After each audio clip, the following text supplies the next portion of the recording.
بسم الله الرحمن الرحیم. اوس موږ سره بلډینګ تیار دی د ایکسپورټ کولو لپاره. راځو فایل کې ایکسپورټ کمانډ اخلو او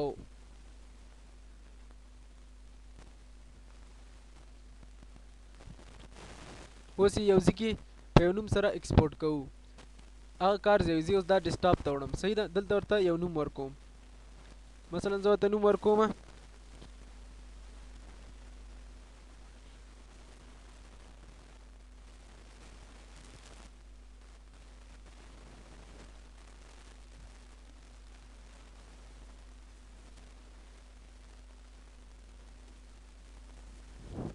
کیپچر په نامه سره.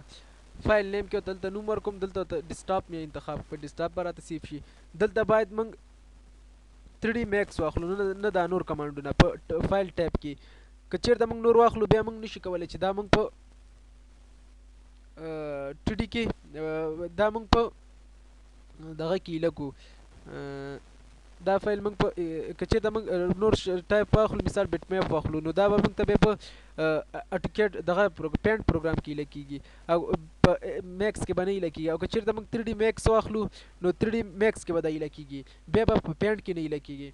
نو دلته فایل ټایپ کې چارې تاغسته په هماغه سټایل سره دا سیف کیږي او عملته به ته کولی شي چې په هماغه سټایل کې به ته اوپن کړي. نو موږ راځو دلته میکس اخلو تر څو دا بیا موږ ته په میکس کې ایله شي. که چیرته موږ وغواړو دا په پینټ کې ځان ته ایله کړو، نو دلته په پینټ کې پینټ پروګرام دلته ورته بیټ میپ اخلو، نو بیا پینټ کې ایله کېږي. ایکسپورټ به کوو. اوس راځو دلته 3D سټوډیو اخلو تر څو په دغه کې ایله شي، په میکس پروګرام کې سیف کوو یې په ډیسکټاپ باندې. نو اوس موږ ته وایي چې سلیکټ آبجیکټ. ته څونه آبجیکټ غواړې چې ځان ته ایکسپورټ کړي. زه ورته دا ټول سلیکټ کوم چې دا غواړم. کله چې دا سلیکټ کړم نو انټر وایم. د انټر نه وروسته دا اوس کله چې مکمل ایکسپورټ شي نو دلته موږ ته بیا دغه راکوي میسج. اوس دا اوکې کوو. ګوره دلته ایکسپورټ شروع دی. کله چې ایکسپورټ شي نو دا موږ دلته بیا میسج راکوي چې ایکسپورټ شو. او کله ایکسپورټ نشي څه میسج راکوي چې ایرر راکوي. نو بیا دا ایرر دې دلالت کوي چې موږ سره دلته په پلان کې کوم څه چې موږ ایکسپورټ کوو، کوم آبجیکټ یا کوم پیج موږ ایکسپورټ کوو، نو په هغه کې موږ سره د 2D کوم لین پاتې دی یا کوم آبجیکټ پاتې دی، کوم یو څه پاتې دی، ځکه دا نه ایکسپورټ کېږي. نو بیا راځو لومړی هغه صفر لار کې چې کوم لین د صفر لار پاتې کوم آبجیکټ هغه ایکسټرا لار ته وړو یا ډیلیټ یا ایریز کوو. نو بیا راځو ایکسپورټ کوو. تر څو چې هغه لرې نه کړو دا نه ایکسپورټ کېږي.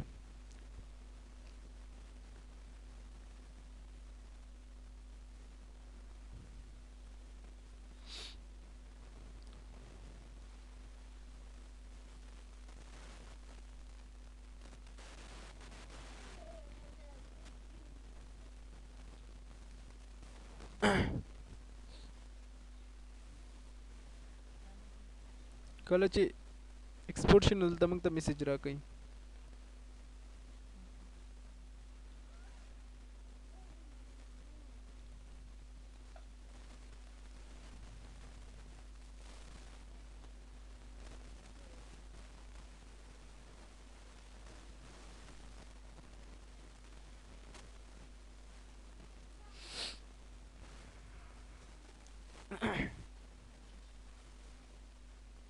ګوره دا اوس میسج راکوي.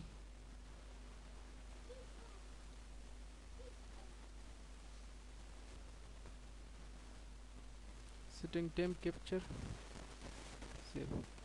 اوس موږ راشو ډیسکټاپ ته. په ډیسکټاپ باندې ګورو دا ګوره د کیپچر په نامه سره دا موږ سره دلته راغلو. ایکسپورټ شلو. صحیح ده. دا موږ کولی شو چې میکس پروګرام کې لکه نه په بل کې. که چیرته وغواړو بل پروګرام کې اوپن کړو نو موږ بیا هغه د بیټ میپ کې دغه کوو، سیف کوو. مثلا زه راځم دا غواړم چې پینټ پروګرام کې لکم. صحیح ده. راځم دا ایکسپورټ کوم بیټ میپ په نامه سره یا سیف از کوم بیټ میپ کې یا سیف کوم، نو بیا به هغه کې لګیږي. مختلف ټیب کې چې ته واخلې هماغه ټیب کې به تا ته اوپن کېږي. که ایکسپورټ کې یا که سیف از کې په هماغه سټایل کې ټیب از کا بیا به هغې کې راځي.